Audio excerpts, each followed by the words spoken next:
ke 21 kalau nggak salah. Iya. Betul ya, 21 ya.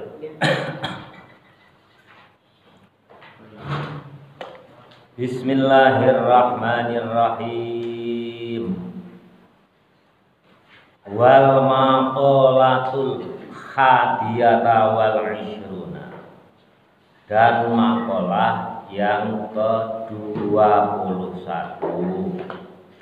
Ini masih bab 33. Bismillahirrahmanirrahim. Wal maqalatul hadiyata wal ishruna. Dan maqalah yang ke-21. An Aliin radhiyallahu anhu. Dari Ali, semoga Allah meridhai kepadanya. Nah, ini hadis mauquf ya, yang disandarkan kepada sahabat, perkataan sahabat Ali bin Abi Thalib. Jadi bukan dari ulama, itu dari sahabat Nabi yang juga menantunya Nabi. Wa karrama, dan semoga Allah memuliakan wajhahu, wajahnya Sayyidina Ali. Apa kata Sayyidina Ali? Ya, itu yang dalam kurung itu. Kalau yang di luar kurung itu ya penjelasan dari Syekh Nawawi Al-Bantani atau ulama yang lainnya. Kata Sayyidina Ali, kun indallahi khairan nasi wa kun indan nafsi syarran nasi wa kun indan nasi rajulan minan nas. Itu yang aslinya perkataan Sayyidina Ali. Ya, waktu itu Sayyidina Ali ya misi pengajian lantas dijelaskan. Hanya dulu itu penjelasannya bagaimana kan nggak ditulis. Nah, hanya ditulis itu yang mendengar. Nah, akhirnya dijelaskan oleh Syekh Imam Nawawi Al-Bantani. Jadi Imam Nawawi ini juga dari gurunya itu penjelasan. Hanya penjelasannya itu dulu orang jarang menulis langsung gitu. Biasanya disimpan dalam hati. Kun indallahi, ini fi'il amar. Kun ini adalah fi'il amar yang bersifat umum. Yang berkata siapa Sayyidina Ali, yang diajak bicara siapa ya kita semua. Namanya itu mukhatabnya ya, mutakalimnya Sayyidina Ali yang berkata, yang diajak bicara itu mukhatab. Itu disebut ghairu muayyad. Jadi ghairu muayyad itu tanpa batasan. Ya, semua orang yang membaca itulah yang diajak bicara Sayyidina Ali. Berarti kita juga termasuk yang diajak bicara, yang dinasihati oleh Sayyidina Ali. Jadi termasuk kita. Itu namanya mukhatabnya itu ghairu muayyad yang tanpa batas. Siapapun yang membaca itu yang diajak bicara. Kun adalah yang kita semua termasuk kita. Kun adalah indallahi. Kun adalah kalian semua. Indallahi, di sisi Allah, khairan nasi, menjadi manusia yang terbaik. Kalian itu hendaknya di sisi Allah itu menjadi manusia yang terbaik. Kata siapa? Kata Sayyidina Ali. Wa kun, dan adalah kamu sekalian indan nafsi, di sisi kalian diri sendiri, syarrun nasi, menjadi manusia yang paling jelek. Kata Sayyidina Ali, kalau kalian itu di sisi Allah, jadilah manusia yang terbaik. Tapi kalau kalian itu di sisi kalian sendiri, hendaklah menjadi manusia yang terjelek. Ya, kalau kita hanya membaca perkataan Sayyidina Ali, kita bingung apa sih maksudnya Sayyidina Ali itu, maka perlu penjelasan dari ulama. Ulama itu mendengar dari siapa? Dari gurunya, sampai tabi'in, sampai mentoknya itu ya Sayyidina Ali bin Abi Thalib. Jadi yang dimaksud apa itu dulu kan nggak ditulis. Ya hanya riwayat aja, ceritakan lagi. Nah, sampai kepada Syekh Nawawi Al-Bantani, barulah penjelasan perkataan Sayyidina Ali ini ditulis dalam kitab Nasoihul Ibad. Jadi kalian itu kalau di Allah hendaklah jadi yang terbaik. Artinya apa ya? Artinya ya segala sesuatu larangan dijauhi, segala sesuatu perintah dilaksanakan. Itu di sisi Allah pasti kalian itu pasti menjadi yang terbaik. Nah, bagaimana maksudnya kalau kita diri sendiri kita ya di samping kita sendiri kita menjadi manusia yang jelek? Ya, coba kita lihat penjelasan daripada Syekh Nawawi Al-Bantani. Wadalika dan yang demikian itu ya maksudnya khairun kun indallahi khairan nasi wa kun indan nasi syarran nasi. Maksudnya apa? Kama qala, Syekh Nawawi Al-Bantani menjelaskan kama qala seperti halnya yang dikatakan Sayyidi guru kita Syekh Abdul Qadir Al-Jilani, yakni Syekh Abdul Qadir Jailani. Nah, Syekh Abdul Qadir Jailani ini menyampaikan penjelasan daripada perkataan Sayyidina Ali itu. Yakni apa?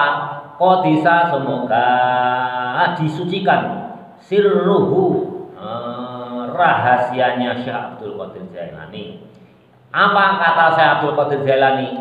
Idza laqita tatkalanya kamu bertemu ahadan seseorang minan nasi dari manusia. Kalau kalian ketemu manusia, ketemu teman, ketemu saudara, ya pokoknya ketemu manusia aja. Ra'aital fadla, maka kamu lihatlah keutamaannya ahad tersebut, keutamaannya orang yang kamu temui itu. Jadi kalau kalian ketemu seseorang itu lihatlah keutamaan orang yang kamu temui itu. Lahu bagi ahad orang yang kamu temui tadi, alaika lahu bagi ahad alaika atas kamu itu kemelaratan, atas kamu itu penuh kekurangan. Wataqulu dan berkatalah kamu asa barangkali mudah-mudahan ayyakuna ada indallahi di sisi Allah khairon lebih baik orang yang kamu temui tadi minni dariku wa arfa'a dan mengangkat Allah darajatan derajat yang lebih tinggi dari kita. Jadi kalau kalian ketemu seseorang, entah teman, entah siapapun, entah saudara, kalian hendaknya hanya melihat sebatas keutamaan orang yang kamu temui. Ya, kamu jangan sekali-kali melihat kesalahannya, kekurangannya, tapi hendaklah kalian itu melihat keutamaannya. Kata siapa? Ini penjelasan dari Syekh Abdul Qadir Jailani dalam menjelaskan perkataan Sayyidina Ali. Barangkali orang yang kamu temui itu derajatnya lebih tinggi dari kamu, ya. Barangkali derajatnya lebih tinggi dari kamu, jadi dilatih untuk husnudzon. Kamu ketemu seseorang di jalan, yang adalah kalian menghargai, ya, lihat keutamaannya, lihat kelebihannya, jangan sekali-kali melihat kekurangannya. Barangkali orang yang kamu temui itu derajatnya lebih tinggi daripada kamu di sisi Allah. Artinya apa? Kamu warok, merendahkan diri, tidak menganggap dirimu itu lebih baik dari orang yang kamu temui.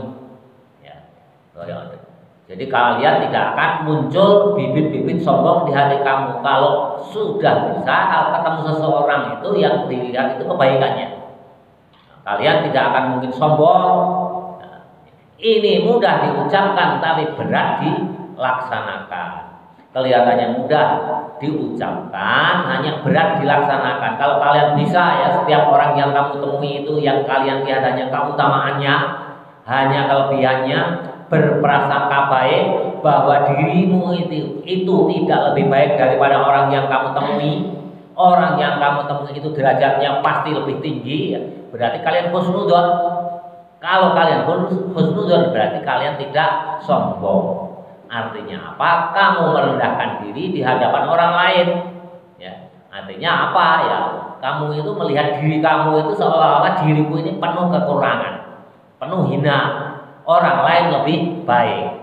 Pasti di hati kalian tidak akan muncul rasa sombong. Ini mudah diucapkan, berat dilaksanakan. Termasuk yang ngomong ini, ya, termasuk yang membaca kitab ini. Belum tentu bisa semua dan pasti tidak bisa semuanya. Ya kadang-kadang bisa, kadang-kadang enggak. Ya. Kalau lagi baik, kalau imannya lagi bertambah, yang ngomong ini ya, barangkali bisa melaksanakan. Tapi kalau bad mood, tahu bad mood? Ya, kalau moodnya lagi jelek, apalagi nggak punya uang, ya, apalagi nggak punya uang, biasanya orang cenderung bad mood. Ya. Kondisi hatinya itu nggak sedang tidak baik-baik saja. Nah, perkataan Sayyidina Ali ini berat dilaksanakan. Tapi sebagai ilmu ya harus Bapak sampaikan. Walaupun Bapak sendiri belum masih jauh lah kalau bisa melaksanakan semua.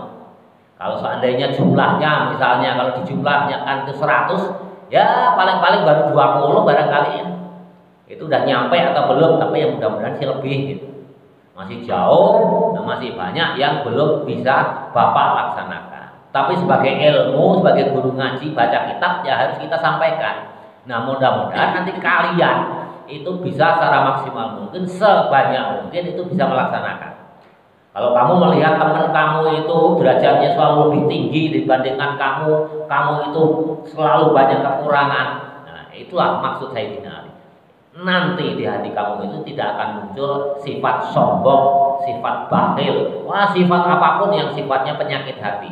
Sombong, riya, takabur, ujub, bakhil, apalagi buntut kasiran, medit, ya. Apalagi hasud, dengki, iri dan lain sebagainya. Enggak akan bersarang di hatimu. Nah, ini tasawuf, ini namanya tasawuf, penyakit hati. Nanti kalau itu sudah penyakit hati itu hilang dengan cara melaksanakan apa yang dinasihatkan Sayyidina Ali, diisi hati kita itu dengan amalan yang soleh, dengan warok, dengan sopan santun, ya, dengan apa lagi, ya segala amalan soleh dan banyak amalan-amalan soleh yang lain. Nah, sedangkan penyakit yang menjadi penyakit hati kita ya ujub takabur dan lain-lain itu kita cabut, kita buang jauh-jauh, diisi hal-hal yang soleh, mudah diucapkan tapi sulit untuk dilaksanakan. Ya kita yang pernah mengaji perkataan atau nasihat Sayyidina Ali ya berusaha aja semaksimal mungkin. Apakah banyak atau sedikit ya wallahu alam, yang penting kita usaha berikhtiar. Ya namanya manusia kalau moodnya lagi baik ya barangkali imannya lagi nambah bisa. Tapi kalau moodnya lagi kurang ya tidak bisa. Ya itulah manusia. Bismillahirrahmanirrahim. Jadi ini yang menjelaskan perkataan Sayyidina Ali. Ini adalah Syekh Abdul Qadir Jailani Al-Jilani atau Jailani. Ini Sultanul Aulia. Ya, jadi ketuanya para wali ini yang menafsirkan perkataan Sayyidina Ali. Ini enggak sembarangan. Jadi bukan Bapak menafsirkan sendiri, bukan Imam Nawawi menafsirkan sendiri, bukan, tapi Syekh Abdul Qadir Al-Jilani. Kan Bapak pernah ya Syekh Abdul Qadir Jailani ini ya. Itu sebelum lahir, jauh sebelum lahir aja sudah Nabi itu sudah memimpikan bahwa Nabi mau naik ke kendaraannya itu, mau naik ke kendaraan ke ontanya itu, beliau ya pijakan kakinya itu di atas punggung Syekh Abdul Qadir Jailani. Jadi tiba-tiba Syekh Abdul Qadir itu lari mendekati kendaraan Nabi yang di mana Nabi itu mau naik ke kendaraannya, ke tunggangannya. Padahal masih jauh. Zaman Nabi Syekh Abdul Qadir Jailani kan belum lahir, belum apa-apa. Itu generasi keberapa? Tabi'in. Tapi sudah dimimpikan. Itu lari buru-buru. Itu pakai saya mau naik onta. Syekh Abdul Qadir Jailani buru-buru mendekati, memberikan punggungnya Nabi sehingga menapak di punggungnya barulah naik ke onta. Itu diimpikan oleh Nabi Muhammad Sallallahu Alaihi Wasallam. Dia menjadi Sultanul Aulia. Nah punggungnya yang tempat pijakan Nabi itu waktu Syekh Abdul Qadir Jailani lahir itu ngecap, jadi ada cap itu, mana cap ya, yang tempat tapak Nabi naik ya di punggungnya Syekh Abdul Qadir Jailani itu ada. Padahal waktu itu hanya mimpi Nabi itu. Syekh Abdul Qadir Al-Jilani itu masih jauh dari tanggal kelahirannya. Nah, itu aja ngecap, tidak hilang. Nah, makanya menjadi Sultanul Aulia itu cucu Nabi. Itu Sayyid Syekh Abdul Qadir Jailani. Nggak kayak orang sekarang yang mengaku-ngaku cucu Nabi, tapi tingkah lakunya tidak mencerminkan seperti Nabi. Kalau tabligh, kalau dakwah bahasanya kasar. Kalau datang ke seseorang yang kaya berani minta. Banyak sekarang itu mengaku-ngaku cucu Nabi, tapi tingkah lakunya tidak seperti ajaran Nabi. Itu kalau kalian ketemu ya, orang-orang yang kayak itu anggap aja ya pokoknya ketemu kenalan udah. Kenal minta ya, kalau kita ikhlas kasih, kalau enggak ya enggak usah dikasih. Ya, karena kalau cucu Nabi beneran enggak kayak gitu tingkah lakunya. Tidak ada Nabi itu mengajarkan apa namanya kalau dakwah itu bahasanya yang kasar, berani meminta-minta kepada orang lain. Itu enggak ada. Walaupun orang tersebut nggak punya, miskin, itu nggak berani, nggak ada ajaran Nabi kok minta-minta. Bismillahirrahmanirrahim. Jadi jelas ya maksudnya, dirimu itu kalau kalian itu beradalah di samping dirimu itu sempat menjadi sejelek-jelek manusia. Jadi saya itu penuh kekurangan. Orang yang saya temui tadi rajin puasanya, rajin murojaahnya, rajin belajarnya. Saya penuh kekurangan, nggak pernah belajar. Kalau seandainya belajar juga sedikit. Kalian merendahkan diri. Wadzalika ya. Terus sampai mana tadi? Bismillahirrahmanirrahim. Jadi kalian berprasangka baik. Kalau ketemu seseorang, orang yang kalian temui itu derajatnya lebih tinggi daripada kamu, sehingga tidak menimbulkan kesombongan. Fa in kana saghiran, maka jika ada seseorang yang kamu temui tadi, ahad tadi, saghiran itu masih kecil. Kalau kalian jalan-jalan ketemu anak kecil, kata siapa ya ini? Kata Sayyidina Ali, ini penjelasan daripada Syekh Abdul Qadir Jailani. Kalau kalian ketemu anak kecil bagaimana? Kulta, maka hendaklah kamu berkata, hada, ini anak kecil, lam yaksi, tidak berbuat maksiat Allah kepada Allah. Loh, anak kecil ini kan belum pernah berbuat maksiat kepada Allah. Karena anak kecil itu belum terkena hukum apa? Hukum Islam atau mukallaf. Jadi kalau seandainya berbuat salah, dianggapnya tidak berbuat maksiat. Kalau kalian ketemu seseorang anak kecil, hendaklah kalian berkata. Berkatanya apa? Hada, ini anak lam yaksi, tidak pernah berbuat maksiat Allah kepada Allah. Sedangkan aku ini sangat banyak berbuat maksiat kepada Allah. Berarti mengunggulkan anak kecil yang kalian temui dan merendahkan diri kalian di diri Anda sendiri, di diri kalian sendiri, menganggap diri kalian itu lemah, hina di hadapan anak kecil itu. Anak kecil ini belum berbuat maksiat, kalau saya sudah banyak berbuat maksiat. Itu udah otomatis. Kalau kita ketemu anak kecil kan otomatis berbuat maksiatnya banyak kita. Anak kecil itu umurnya masih sedikit, apalagi dosanya belum dianggap berbuat maksiat.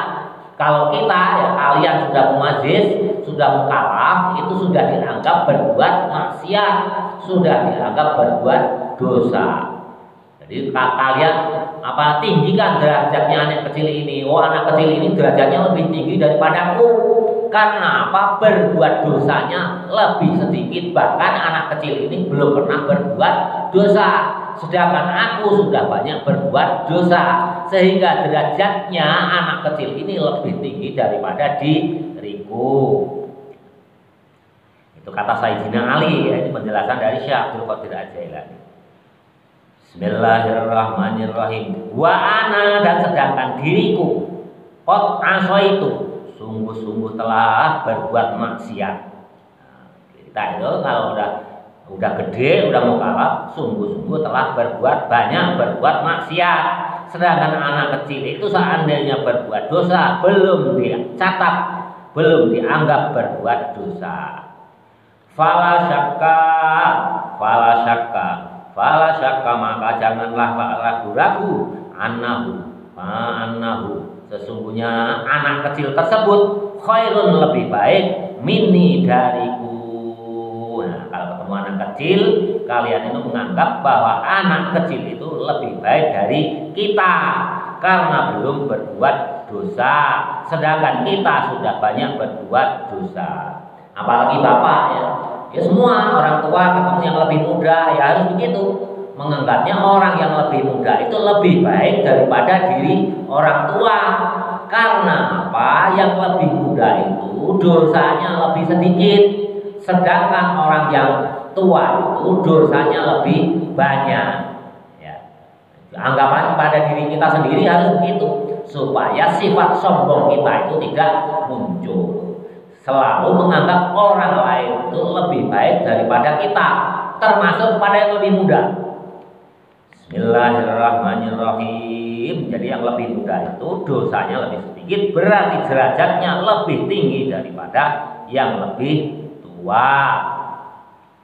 Bismillahirrahmanirrahim. Wa anna, sedangkan diriku asaitu telah berbuat maksiatku kepada Allah bi ilmin, dengan ilmu. Kalau anak kecil kan belum tahu apa-apa ya, kalau berbuat salah ya wajar, dan kesalahannya itu belum dicatat berbuat dosa. Tapi kita sudah punya ilmu, banyak ilmu, kok berbuat salah, wah itu dosanya, nanti siksanya itu tambah-tambah. Kalau orang yang nggak punya ilmu itu misalkan disiksanya 1 kali dipukul, kalau yang punya ilmu biasanya lebih banyak, 2 kali lipat, bahkan bisa 3 kali lipat. Wala adari, dan tidak ngerti. Wala adari ya, kalau anak kecil kan tidak ngerti. Wala adari, dan aku tidak ngerti. Wala adri, dan aku tidak ngerti. Bima dengan apa yuhtamu, bima ing apa, bima dengan apa yuhtamu, bakal dimatikan li bagiku. Kelewat. Oh ya, kelewat. Bismillahirrahmanirrahim. Oh ya, fala syaka annahu khairun minni. Wa in kana kabiron. Nah, wa in kana, dan jika ada ahad, berarti kalian kalau ketemu kabiron, orang yang lebih besar. Tadi kalau ketemu seseorang. Nah, terus berikutnya kalau ketemu anak kecil. Nah, sekarang apa? Kalau ketemu orang yang lebih besar bagaimana? Wa in kana, dan jika ada ahad, artinya kalian, kalau kamu ketemu kabiron, kepada orang yang lebih besar, kulta, hendaklah kamu berkata, hadza, ini orang yang lebih besar, qad abadallahi, sungguh-sungguh telah beribadah, lebih banyak beribadah kepada Allah, qabli, dibandingkan diriku. Nah, kalau kalian ketemu orang yang lebih besar, lebih tua, hendaklah kalian berkata, oh dia itu umurnya lebih tua, saya harus hormat. Karena apa? Dia ibadahnya kepada Allah itu sudah lebih banyak dibandingkan dengan diriku. Sehingga kita nggak sombong. Ya walaupun kita pintar, barangkali kita lebih pintar yang pesantren, tapi menurut Sayyidina Ali yang dijelaskan oleh Imam Nawawi melalui perkataan Syekh Abdul Qadir Jailani, hendaklah kalian berkata, orang ini lebih tua dariku, berarti ibadah kepada Allahnya lebih banyak dibanding diriku. Berarti saya harus hormat kepada orang yang saya temui yang umurnya lebih tua itu dibandingkan diriku. Makanya kalau ulama-ulama besar itu kalau ketemu kepada seseorang itu bahasanya juga halus, tetap sopan karena mempunyai ilmu. Sopan, kadang-kadang itu bahasanya yang dipakai itu yang paling tinggi derajatnya. Sopan, santun. Akhirnya apa? Tidak menyebabkan timbul rasa kesombongan pada diri kita semuanya. Selalu berprasangka baik bahwa kita itu lebih rendah dibandingkan derajatnya dibandingkan kepada orang yang lebih tua yang kita temui, ya lebih tua umurnya.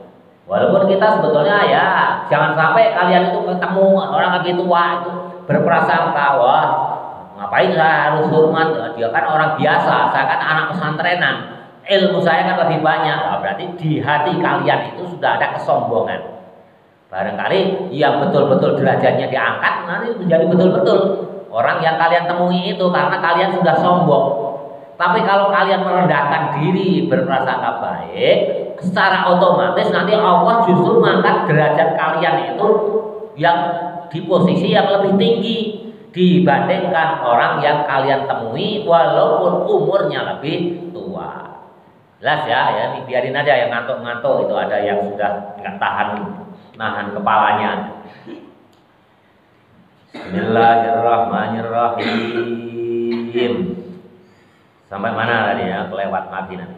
Jadi jelas ya, kepada yang lebih tua kalian berprasangka baik. Orang yang umurnya banyak itu ibadahnya lebih banyak dibandingkan pada diri kita. Kita nggak boleh sombong, tetap berprasangka baik. Walaupun hakikatnya barangkali ibadahnya ya lebih banyak kita. Orang itu apalagi hanya orang biasa-biasa ya, jauh dari agama, apalagi puasa Senin Kamis jauh, apalagi ngaji. Tapi tetap kalian harus berprasangka baik. Dia umurnya lebih banyak, berarti ibadahnya lebih banyak. Wa ingkana aliman, wa ingkana, dan jika ada seseorang, kalau kalian ada ya, aliman, menjadi orang alim, loh kalian sudah dewasa menjadi orang alim, ketemu seseorang ya, kulta wa ingkana, dan jika ada akad aliman, ketemu orang alim ya, kalian ketemu orang alim, ulama, guru, kulta. Nah, nanti kalian sudah dewasa ketemu orang alim, ulama atau guru, kulta, hendaklah kalian berkata, hala, ini orang alim yang sumbernya ilmu, utia, telah memberikan ma ilmu, lam ablu, lam ablu, yang tidak sampai kepadaku. Nah, kalau ketemu seorang alim, hendaknya kalian berkata, aduh orang alim ini banyak ilmunya, yang selalu memberikan ilmu kepadaku, yang ilmu itu belum semuanya nyampe kepadaku. Wana, jadi selalu berprasangka baik.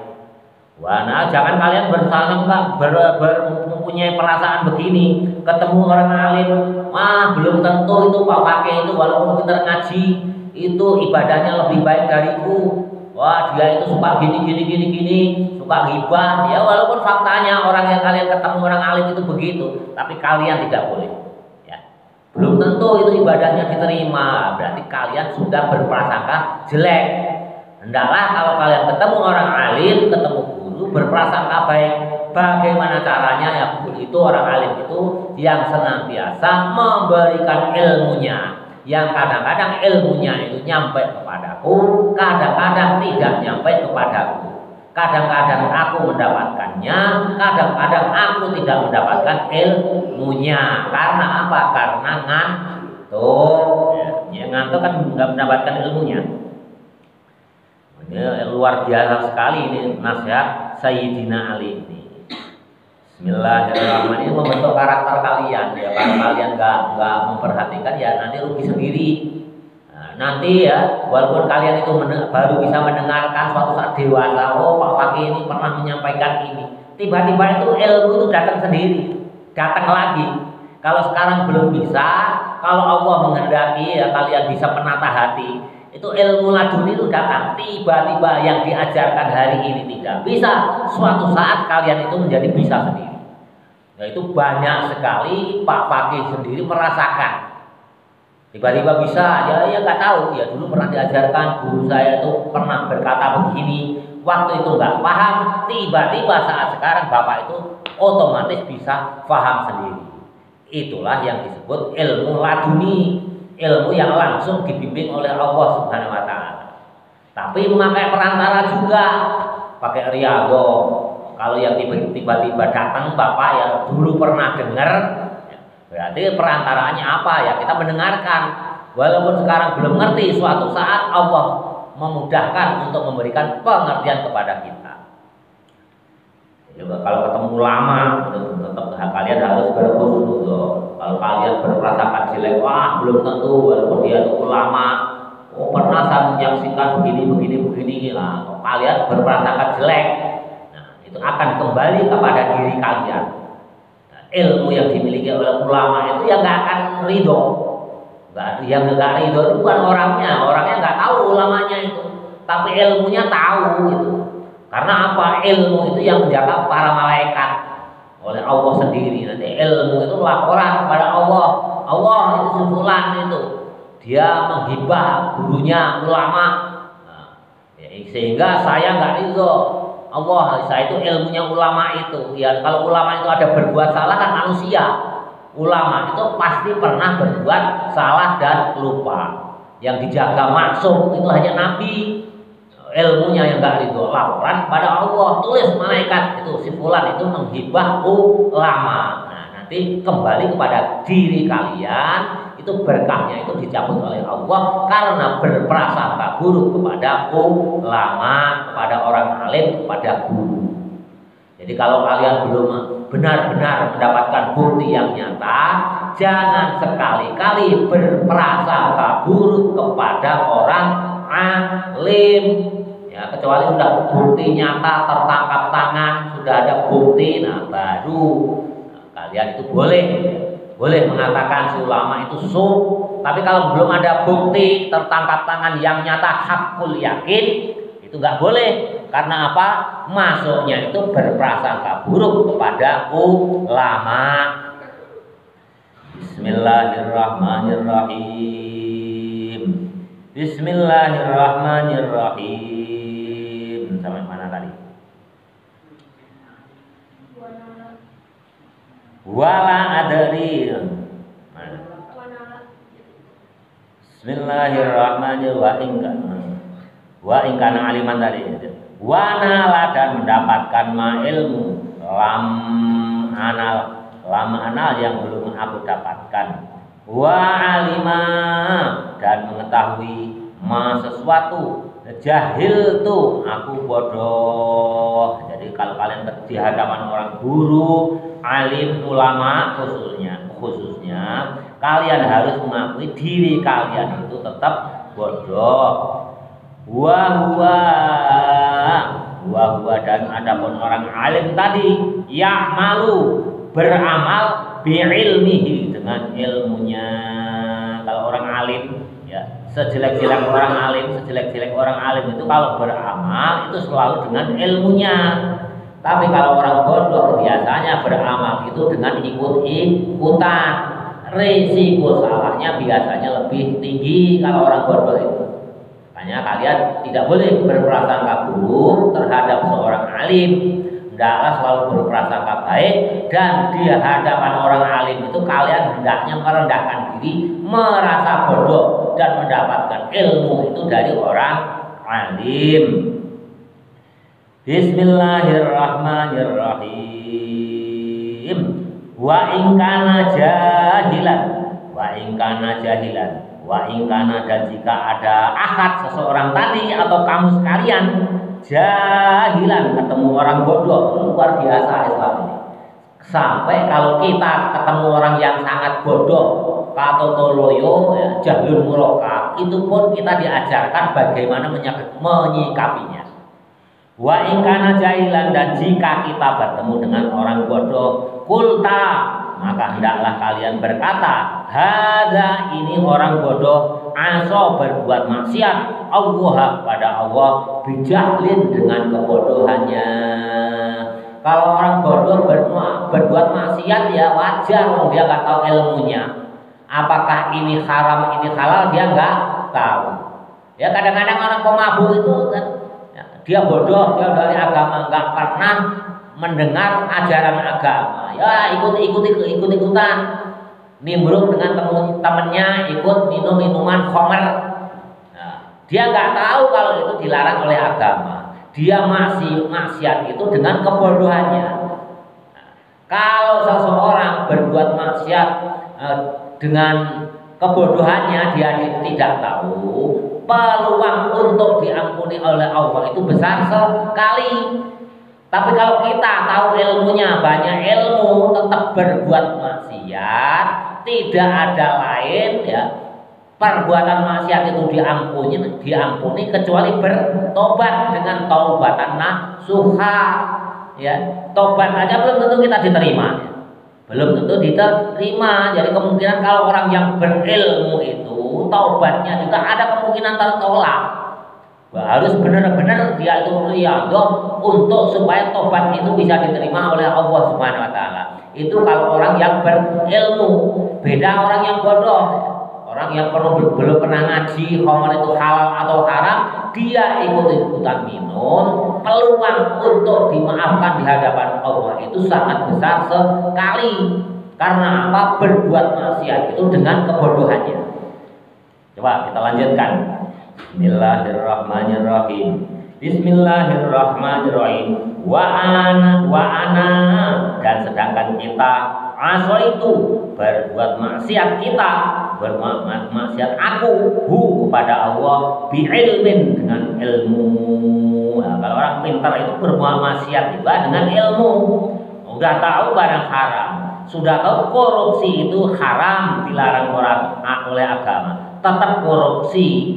Nah, itu nanti ya disiksa. Tobat pun seandainya tobat, dia itu harus benar-benar tobat. Taubatan nasuha.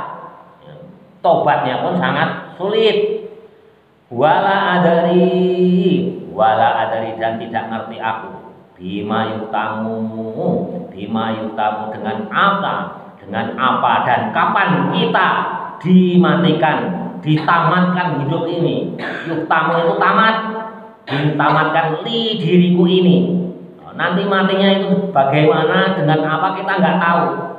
Apakah dalam keadaan masih tetap alim atau dibikin bodoh oleh Allah, kan kita nggak tahu. Makanya jangan sombong kalau ketemu orang bodoh itu. Barangkali orang bodoh itu derajatnya lebih tinggi daripada kita. Walaupun ibadahnya kurang, lebih banyak kita, tapi berbuat maksiatnya itu dilandasi kebodohan, sehingga peluang dimaafkan oleh Allah itu besar sekali. Sedangkan kalau kita berbuat dosa dengan ilmu, peluang untuk dimaafkan itu berat sekali. Sehingga derajatnya itu lebih tinggi orang bodoh dibandingkan diriku yang alim ini. Ya, jelas ya. Au bima atau dengan apa yuktamu, dikhatamkan, ditamatkan, dimatikan. Lahu bagi orang yang bodoh. Siapa tahu nanti orang bodoh itu dimatikan oleh Allah, pas meninggal itu derajatnya diangkat oleh Allah. Sebelum meninggal dia tiba-tiba menjadi orang yang pandai. Kan kita nggak tahu. Kita nggak tahu. Banyak contohnya ya, orang bodoh tiba-tiba menjadi pintar. Seperti Ibnu Hajar Al-Haytami. Ibnu Hajar itu anak batu, itu tadinya bodoh atau toloyo, pulang ya frustasi, pulang dari pesantren, duduk di samping bukit, meneteslah air. Yang air itu menetesi batu yang keras, tapi batu itu akhirnya legok menjadi dalam. Kembali lagi ke pesantren, akhirnya menjadi orang yang pandai. Itu Ibnu Hajar Al-Haytami, muridnya Ibnu Hajar Al-Asqalani, juga muridnya Abu Zakaria Al-Ansori. Tadinya bodoh, ngaji nggak bisa-bisa, tapi begitu melihat batu kena tetesan air, akhirnya bisa menjadi berlubang. Kembali lagi ke pesantren, dengan tekunnya belajar, akhirnya menjadi ulama besar. Kan kita nggak tahu nasibnya orang bodoh itu, tiba-tiba pintar aja. Jadi nanti kalian kalau udah gede itu menyaksikan, dulu di sekolah itu paling pintar, tapi dewasanya nasibnya itu paling sengsara. Itu banyak sekali ya. Banyak sekali di sekolah itu terpandai, tapi dewasanya itu nasibnya menjadi sengsara. Kayak apa, temennya adik bapak itu ada lulusan sebuah perguruan tinggi terkenal di Bandung, ya institut ya terkenal di Bandung. Sekarang itu stres saja. Sekarang itu stres. Ya namanya orang stres itu kalau bahasa kerennya edan, gelo lah. Ya, itu orang pintar itu terpilih. Ada yang kadang-kadang gitu. Tapi di kelas waktu itu di kelas orangnya bodoh, katutoloyo paling bodoh. Akhirnya di akhir masa dewasanya itu nasibnya baik, menjadi terpandai, menjadi terkaya. Contohnya siapa? Ya kalau kemarin ini itu udah Bapak jelaskan Abu Yusuf itu muridnya Abu Hanifah, Imam Abu Hanifah itu menjadi ketua pengadilan waktu zamannya di Banil Abbasiyah, waktu Harun al-Rasyid menjadi ketuanya para hakim. Akhirnya menjadi paling pintar, akhirnya menjadi terkaya. Ya, kita siapa tahu, makanya kalau kalian ketemu orang yang bodoh itu jangan menghina. Oh ini orang ini bodoh, kalau berbuat maksiat ya kemungkinan besar diampuni. Berarti derajatnya lebih tinggi daripada diriku. Belum nanti kalau udah dewasa nasibnya belum tentu orang yang sekarang itu bodoh itu lebih jelek dari kamu. Banyak contoh kejadian orang yang waktu pendidikan sekolahnya itu bodoh, pada dewasanya itu nasibnya lebih baik. Jadi namanya orang pintar itu nggak ada yang jadi presiden. Orang yang super cerdas itu tidak ada satupun yang menjadi presiden. Orang yang cerdas sekali, kecerdasannya di atas rata-rata itu biasanya menjadi peneliti, kalau enggak menjadi guru atau dosen. Jadi enggak ada ya. Orang yang pintar kecerdasannya di atas rata-rata itu menjadi pemimpin itu jarang sekali. Boleh dikatakan enggak ada. Karena apa? Dia banyak pertimbangan. Orang pintar itu kan banyak pertimbangan. Wah kalau begini bagaimana nanti pertimbangannya, kalau begini bagaimana, sehingga setiap mengambil keputusan itu terlambat. Hingga jarang peneliti, guru ya biasanya orang cerdas itu kalau nggak jadi dosen ya jadi peneliti. Nah, karena banyak pertimbangan, alasannya bagaimana harus kuat, wah ditimbang macam-macam. Ya kalau orang yang cerdas sekali jadi presiden ya, wah negaranya dibom oleh musuh, entar dulu kita pertimbangkan dulu, kita pikir matang-matang ya, keburu habis tentara kita. Makanya jarang sekali orang yang cerdik, pandai, yang cerdas, yang IQ-nya di atas rata-rata itu menjadi pemimpin. Umumnya yang menjadi pemimpin itu kecerdasannya itu yang biasa-biasa saja. Makanya kalau kalian ketemu orang bodoh itu jangan merendahkan. Harus kalian mengangkat, beranggapan bahwa orang bodoh itu derajatnya lebih tinggi daripada kita. Bismillahirrahmanirrahim, panjang ya sedikit lagi. Nah tadi kalau kita ketemu orang bodoh. Wa in kana kafirun. Kalau ketemu orang kafir bagaimana? Islam itu luar biasa.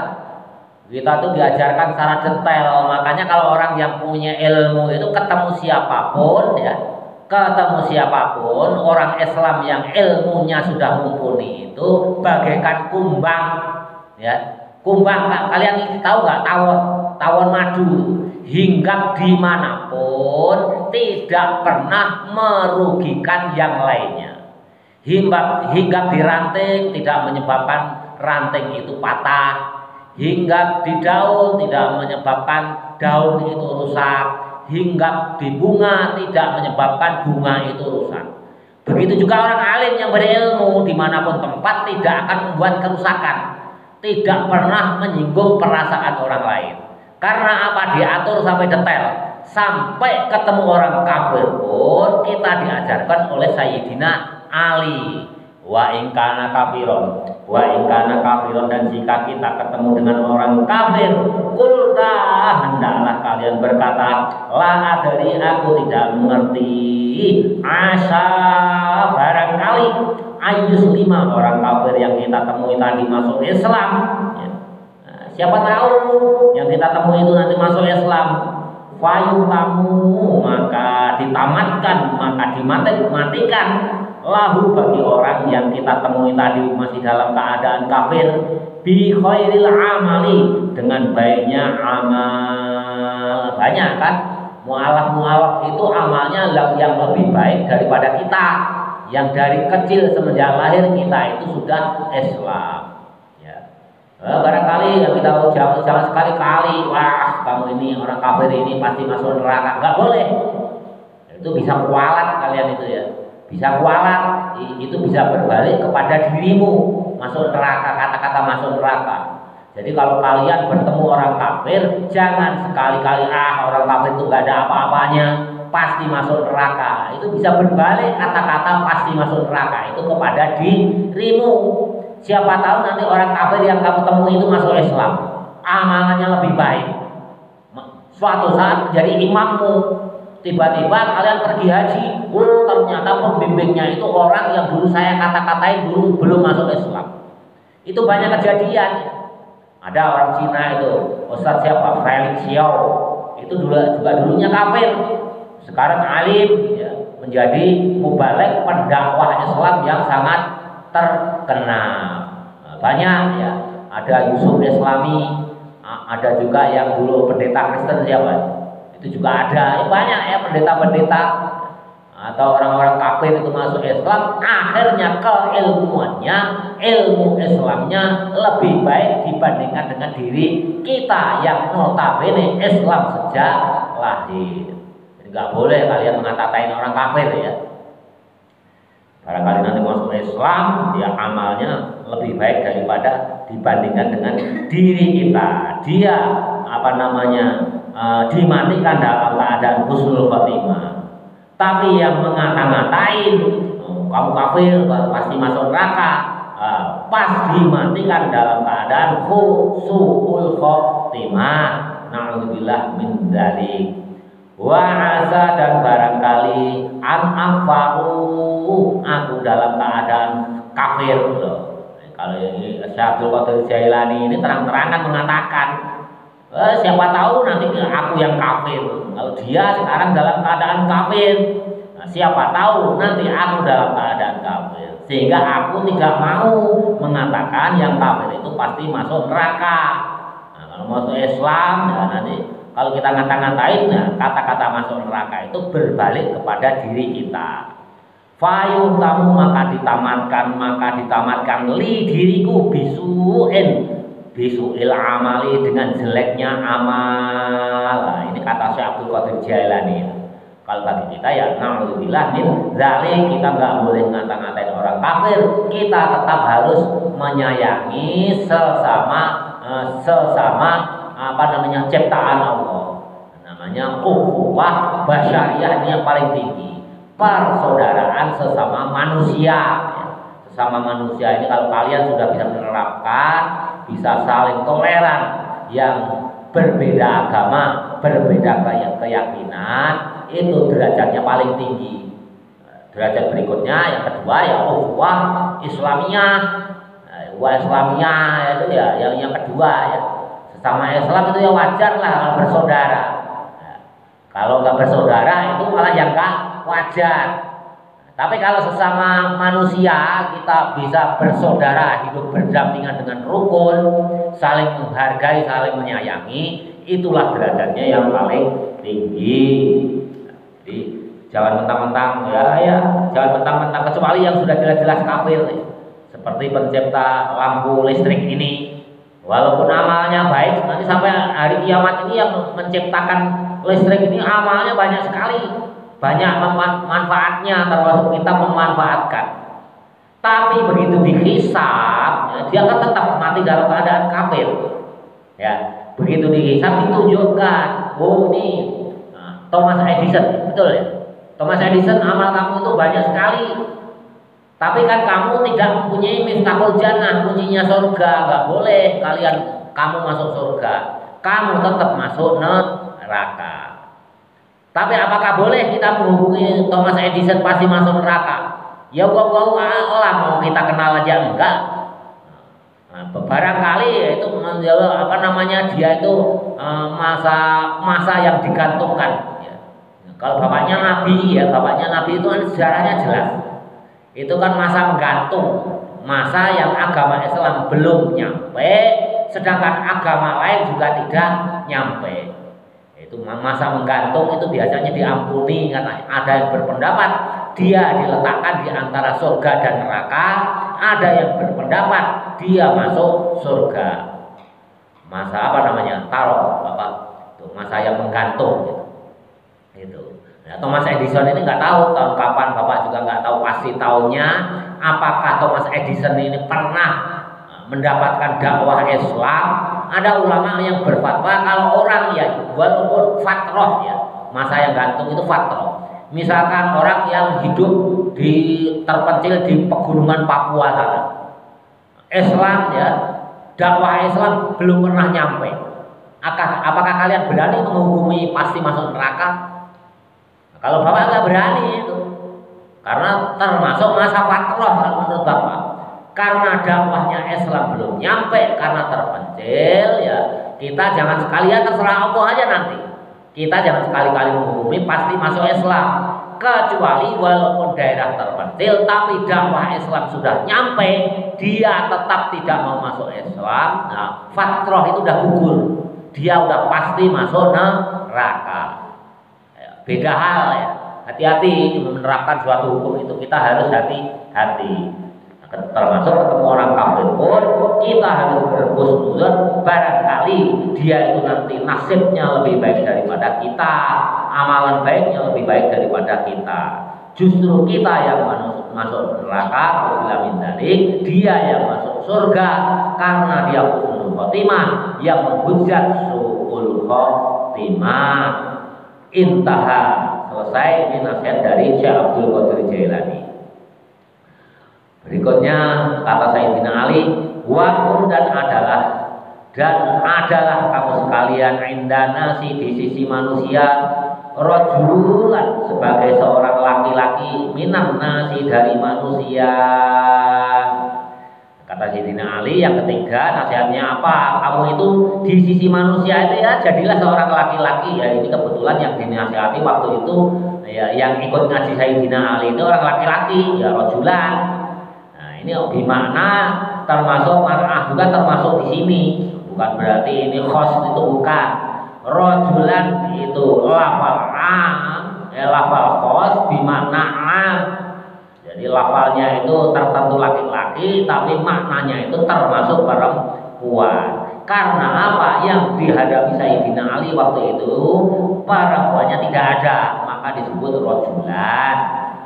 Nah, kalau kamu hidup di masyarakat ya jadilah laki-laki biasa, umumnya seperti manusia yang umum. Gitu aja udah. Jangan sampai kalian itu dianggap mempunyai kelebihan yang lain-lain. Ya pokoknya saya seorang laki-laki, seorang perempuan seperti halnya umumnya manusia, sama saja. Makanya bapak itu nggak pernah kan mau disebut ustadz, tidak pernah disebut ajengan, tidak pernah mau disebut ustadz. Ya umum aja kayak bapak-bapak yang lain. Ada dasarnya bapak itu. Ya orang lain berpendapat mau disebut ustadz ajengan ya silakan, itu pendapat dia. Tapi kalau bapak itu dipakai nasihat Sayyidina Ali ini karena Sayyidina Ali ini ya seperti umumnya itu diambil bapak ya kebetulan bisa ngaji, makanya bapak di hadapan kalian kan juga nggak mau disebut ustaz karena apa? Nasihat Sayyidina Ali. Nah kalau nanti kalian jadi ustaz mau disebut ustaz ya terserah kalian, itu hak kalian. Hidup itu ada pilihan.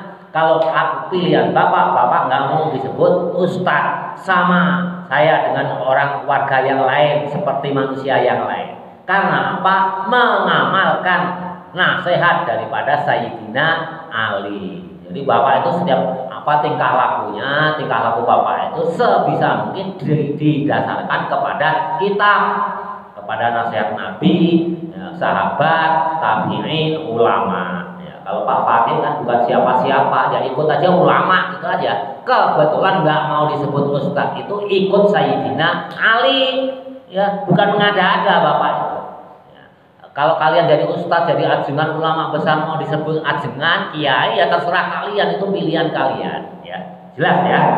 Jadi bapak disebut bapak, nggak mau disebut ustadz, itu ada sanadnya. Siapa? Sayyidina Ali. Kita sebagai manusia itu pada dasarnya sama. Bismillahirrahmanirrahim. Ayo sedikit lagi.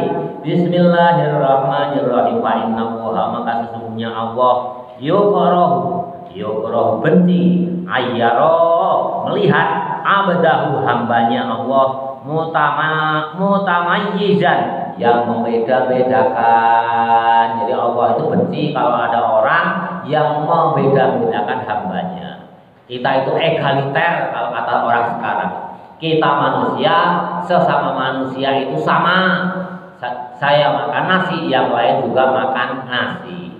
Tapi kan kita harus tahu nanti bab lain, bab menghormati pemimpin, menghormati orang yang berilmu. Kalau kita membaca bab itu, misalkan dalam suatu pertemuan atau pengajian, bupati datang, ya kita hormati lebih tinggi dibandingkan dengan umumnya manusia. Karena bupati itu pemimpin di suatu kabupaten misalnya, ya harus ditempatkan khusus di kursinya yang bagus, yang empuk, yang paling depan. Itu tidak termasuk membeda-bedakan. Itu sopan santun, adab yang lain, adab menghargai pemimpin, adab menghargai kiai.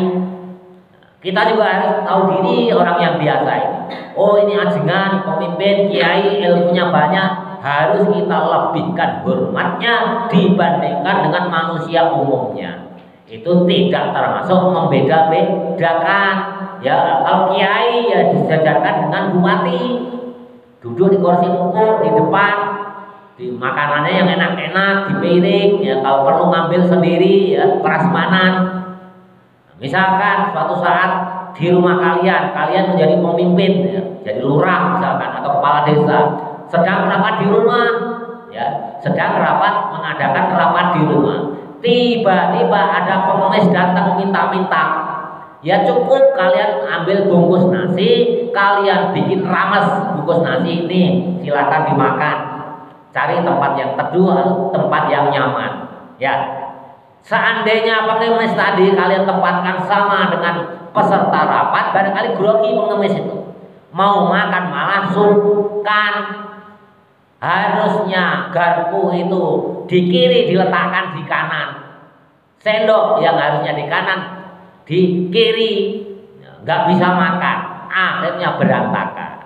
Bukan berarti membeda-bedakan kepada pengemis yang datang, tapi justru memuliakan, dia menghargai. Takut seandainya nanti suruh makan bareng-bareng dengan peserta rapat atau pembesar, nanti dia malah grogi, tidak bisa makan. Itu namanya tidak membeda-bedakan. Kalau yang membeda-bedakan itu seperti kalian itu santri, misalkan pengasuh di sini membeda-bedakan.